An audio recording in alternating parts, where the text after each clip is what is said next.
ఈ అమ్మాయికి పెళ్లి అయిన సంవత్సరానికి తన భర్త మంచం మీద పడతాడు. ఈ అమ్మాయి చూస్తేనేమో వయసులో ఉంటుంది. ఈ అమ్మాయికి కావాల్సిన సుఖాలన్నీ తన భర్త ఇవ్వలేకపోతాడు. అందువలన ఈ అమ్మాయి వేరే మొగాన్ని చూసుకుంటుంది. ఆ ఊళ్ళోకి వచ్చిన ఒక డాక్టర్ తో ఈ అమ్మాయి అఫైర్ పెట్టుకుంటుంది. చివరికి ఈమె జీవితం ఏం జరిగింది అనేది ఈ మూవీ స్టోరీ. మూవీ చాలా ఇంట్రెస్టింగ్ గా, చాలా ఎమోషనల్ గా ఉంటుంది. ఎక్కడ స్కిప్ చేయకుండా ఎండింగ్ వరకు చూడండి. ఇక మూవీ స్టోరీలోకి వెళ్ళిపోతే మూవీ స్టార్టింగ్ సీన్ లో మనకి మాయాని చూపిస్తారు. ఈమె ఉండే విలేజ్ చాలా అందంగా ఉంటుంది. అందువలన ఆ చుట్టుపక్కల ఉండే టూరిస్టులందరూని ఆ విలేజ్ ని చూడటానికి వస్తూ ఉంటారు. ఈ ఊర్లోని మాయ చాలా అందమైన అమ్మాయి. అయితే ఈమె ఆ ఊర్లో ఉన్న వాళ్ళ బట్టలన్నిటిని సేకరించి వాటిని ఉతికి డబ్బులు సంపాదిస్తూ ఉంటుంది. అలాగే ఒక రోజు ఈమె నది దగ్గర కూర్చుని బట్టలు ఉతుకుతూ ఉండగానే ఒక జంట ఈమెని క్యాంపింగ్ స్పాట్ కి వెళ్లే దారి ఎటు అని అడుగుతారు. ఈ అమ్మాయి కూడా దారి చెప్తుంది. అయితే ఆ జంట చూడటానికి చాలా విచిత్రంగా ఉంటారు. వ్యూ ని ఎంజాయ్ చేయడానికి వాళ్ళు రాలేదు.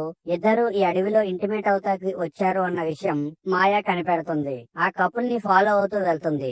ఆ కపుల్ కూడా ఒక ప్లేస్ కి వెళ్ళిన తర్వాత ఇంకా ఆపుకోలేక ఇంటిమేట్ అవుతారు. వాళ్ళని చూస్తూ మాయా కూడా సెల్ఫ్ సాటిస్ఫై అవుతుంది. తర్వాత ఈమె ఇంటికి వెళ్తుంది. ఇంట్లోని ఈమె హస్బెండ్ కదలకుండా ఒక ప్లేస్ లో కూర్చుని ఉంటాడు. ఇతని పేరు వచ్చేసి రోడెల్. రోడెల్ ఆరోగ్యం అస్సలు బాగోదు. ఒక రోజు ఇతను పని చేస్తూ ఉండగా ఇతను నడుపు పైన చెట్టు పడుతుంది. ఆ తర్వాత నుంచి ఇతని కాళ్ళన్నీ పని చేయకుండా పోతాయి. నెక్స్ట్ సీన్ లో చీకటి పడుతుంది. మాయ రోడెల్ దగ్గరికి వెళ్లి అతను పట్టుకుని అతనితో ఇంటిమేట్ అవుదామని అనుకుంటుంది. కానీ రోడెల్ మాత్రం మాయాని సుఖపెట్టలేకపోతాడు. అందువలన రోడెల్ కూడా చాలా బాధపడతాడు. మాయ కూడా రోడెల్ ని అర్థం చేసుకుని అక్కడి నుంచి వెళ్ళిపోతుంది. నేను నా భార్యని కూడా సుఖపెట్టలేకపోతున్నాను, నా భార్య ఎంతో కష్టపడుతుంది నా గురించి అని రోడెల్ చాలా బాధపడుతూ ఉంటాడు. ఇక ఆ తర్వాత రోజు మాయ దేవుడు గుడి దగ్గరికి వెళ్లి దండం పెట్టుకుంటూ ఉంటుంది. ఆమె ప్రతిరోజు పని చేస్తాకి వెళ్లేటప్పుడు అలాగే దండం పెట్టుకుని వెళ్తూ ఉంటుంది. ఈమె దేవుణ్ణి ప్రార్థిస్తూ ఉండగానే ఈమె దగ్గరికి ఒక వ్యక్తి వస్తాడు. ఇతని పేరు ఓలెన్. ఓలెన్ కి మాయ అంటే ఒక రకమైన పిచ్చి. ఓలెన్ మాయ గురించి ఏదన్నా చెయ్యాలి అని అనుకుంటూ ఉంటాడు. సింపుల్ గా చెప్పాలి అంటే ఆమెతో గడపడానికి ఎంతమందన్నా చంపేసి సైకో అన్నమాట. ఎప్పుడు ఓలెన్ మాయని ఇబ్బంది పెడుతూ ఉంటాడు. మాయ మాత్రం ఎప్పుడు అతని దగ్గర నుంచి తప్పించుకుని వెళ్ళిపోతూ ఉంటుంది. అయితే ఒక రోజు మాయ నది దగ్గర కూర్చుని బట్టలు ఉతుకుతూ ఉండగా మాయ దగ్గరికి ఒక వ్యక్తి వస్తాడు. ఇతని పేరు జైరోన్. మాయాని ఇతను అడుగుతాడు క్యాంపింగ్ స్పాట్ కి దారి ఎటు అని. మాయా కూడా అటువైపు వెళ్ళాలి, మీరు కన్ఫ్యూజ్ అవుతారేమో, మా ఇల్లు కూడా అటువైపే, నాతో పాటు రండి చూపిస్తాను అని ఆ జైరోన్ ని మాయా కూడా తీసుకెళ్తుంది. ఈ సిచ్యువేషన్ లోనే మనకి అర్థమవుతుంది మాయా ఎన్నో రోజులుగా తన హస్బెండ్ తోని ఇంటిమేట్ అవ్వలేదు కాబట్టి ఆమెకి ఎవరితో ఇంటిమేట్ అవ్వాలి అన్న కోరిక కలిగింది అని. అయితే వీళ్ళిద్దరూ కొండ ఎక్కుతూ ఉంటారు. ఒక ప్లేస్ కి వచ్చిన తర్వాత మాయా తన కాలికి దెబ్బ తగిలినట్టు కింద పడి యాక్ట్ చేస్తూ ఉంటుంది. నిజానికి జైరోన్ వచ్చేసి ఒక డాక్టర్. నేను డాక్టర్ ని ఏం జరిగిందో చూస్తాను ఆగండి అని అంటాడు. ఈ సమయంలోనే మాయా జైరోన్ దగ్గరికి వెళ్తుంది. ఒకవైపు జైరోన్ కూడా మాయా నచ్చుతుంది, ఎందుకంటే మాయా చాలా అందంగా ఉంటుంది కాబట్టి. ఇక ఈ సిచ్యువేషన్ లో వీళ్ళిద్దరిని ఎవరు ఆపలేకపోతారు. వీళ్ళిద్దరూ అదే ప్లేస్ లో ఇంటిమేట్ అవుతారు. తర్వాత రోజు మాయా నది దగ్గర కూర్చుని బట్టలు ఉతుకుతూ ఉండగా ఆ ప్లేస్ కి ఓలెన్ వచ్చి, నువ్వు ఇంత అందంగా ఎలా ఉంటావు, నేను ఏదో రోజు నేను సొంతం చేసుకుంటాను చూడు, కావాలి అంటే మీ హస్బెండ్ ని చంపేసన్నా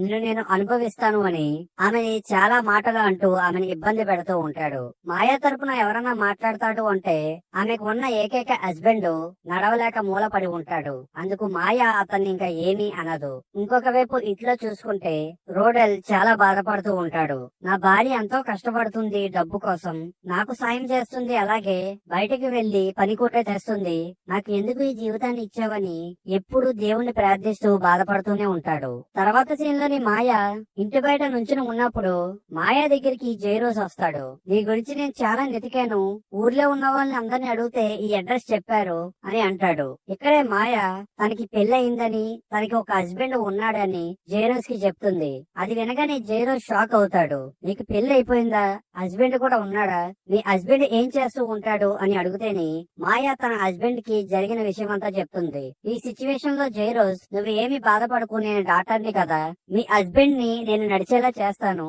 మీ హస్బెండ్ ఎక్కడ ఉన్నాడు, మీ హస్బెండ్ దగ్గరికి నన్ను తీసుకువెళ్ళు అని అంటాడు. తర్వాత మాయా జైరోన్ ని తన హస్బెండ్ దగ్గరికి తీసుకువెళ్లి పరిచయం చేపిస్తుంది. ఊర్లో ఉన్న వాళ్ళు ఎవరో నీకు జరిగిన సిచ్యువేషన్ గురించి చెప్పారు అంట, అందుకే ఈ డాక్టర్ నిన్ను చూడడానికి ఇక్కడికి వచ్చాడు అని మాయా తన హస్బెండ్ తో చెప్తుంది. జైరోన్ కూడా రోడెల్ రిపోర్ట్స్ అన్ని చూస్తాడు. నీకున్న ప్రాబ్లం ని నేను నయం చేయగలను, ఈ రోజు నుంచి నేను ట్రీట్మెంట్ ని స్టార్ట్ చేస్తాను చేస్తాను అని రోడెల్ కాల్ ని చెక్ చేస్తాడు.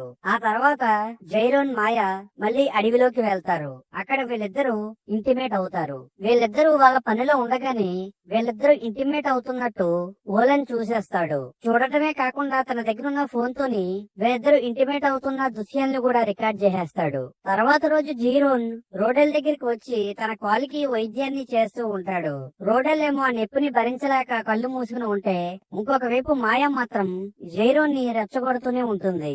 నెక్స్ట్ సీన్ లోని మాయా నది దగ్గర కూర్చుని బట్టలు ఉతుకుతూ ఉండగా తన దగ్గరికి ఓలెన్ వచ్చి తన ఫోన్ లో ఉన్న రికార్డింగ్ ని చూపిస్తాడు. నువ్వు నాకు ఇప్పుడు కోఆపరేట్ చేయకపోతే ఈ రికార్డింగ్ ఊళ్ళో ఉన్న వాళ్ళందరికీ చూపించేస్తాను, మెయిన్ గా మీ హస్బెండ్ కి చూపిస్తాను అని బెదిరిస్తాడు.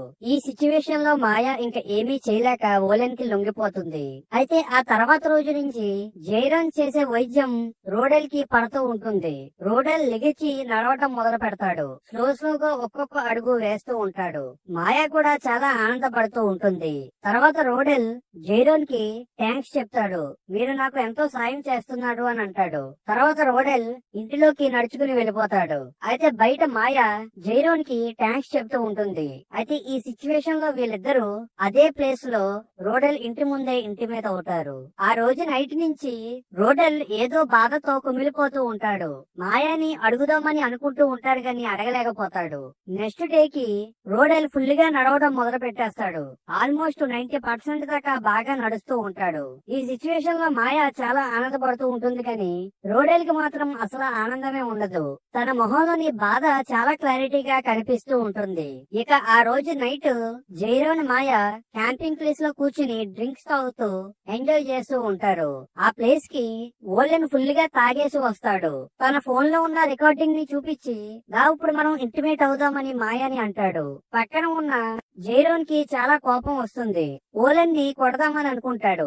కానీ ఓలెన్ తన జేబులోంచి గన్నని తీసి నువ్వు పక్కకి వెళ్ళు లేకపోతే నేను కాల్చి చంపేస్తాను అని ఆ గన్నని జైరోన్ కి ఏం చేసి ఓలెన్ మాయాతో ఇంటిమేట్ అవుతాడు. కరెక్ట్ గా అదే సమయంలో ఆ ప్లేస్ కి రోడెల్ వస్తాడు. రోడెల్ ఒక కర్రతోని ఓలెన్ తలపైన కొట్టి అతన్ని అక్కడికక్కడే చంపేస్తాడు. తర్వాత రోడెల్ వీళ్ళిద్దరితోని అంటాడు, మీ ఇద్దరి గురించి నాకు తెలుసు. మీరిద్దరూ మా ఇంటి ముందు ఇంటిమేట్ అయినప్పుడు నేను చూశాను. నేను మాయని ఏమీ అనలేకపోయాను. ఎందుకు అంటే ఆమెను నేను చాలా బాధ పెట్టాను. పెళ్లి అయిన సంవత్సరానికి నేను పక్కన పడిపోతే నన్ను కంటికి రెప్పలాగా చూసుకుంది.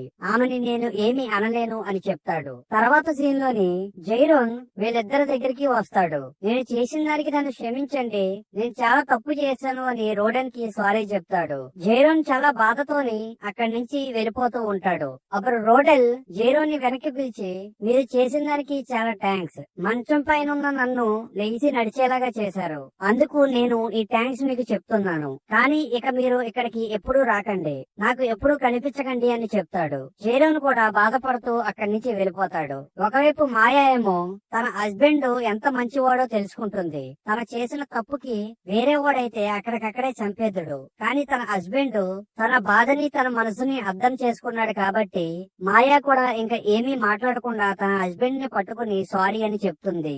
ఇక ఈ సీన్ తోనే ఈ మూవీ ఎండ్ అయిపోతుంది. ఫ్రెండ్స్, ఈ మూవీలోని ఒక మంచి మెసేజ్ ఉంది. అది మీకు అర్థం అవుతే కమెంట్ సెక్షన్ లో చెప్పండి. అలాగే నా ఎక్స్ప్లెనేషన్ మీకు నచ్చినట్లయితే ఈ వీడియోని లైక్ చేసి మన ఛానల్ ని సబ్స్క్రైబ్ చేసుకుని మీ సపోర్టింగ్ ని మన ఛానల్ పై చూపిస్తూ ఉండండి.